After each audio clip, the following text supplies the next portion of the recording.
The infinity wrap is an easy and convenient way to neatly bundle and store small diameter rope, string, or cables. Start by making sure there are no knots in your rope and then pinch the tail end between your index and middle finger.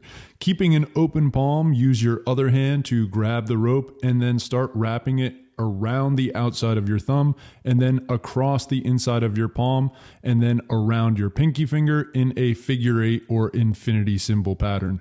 Keep on repeating this wrapping motion until your rope is completely coiled up.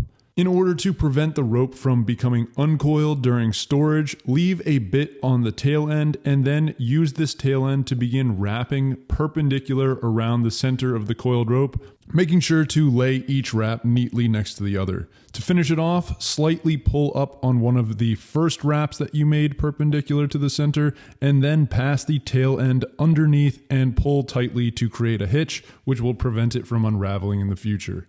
Anyways, that's pretty much it. Hopefully this was helpful. Thanks for tuning on in, and we'll catch you next time. Adios, amigos.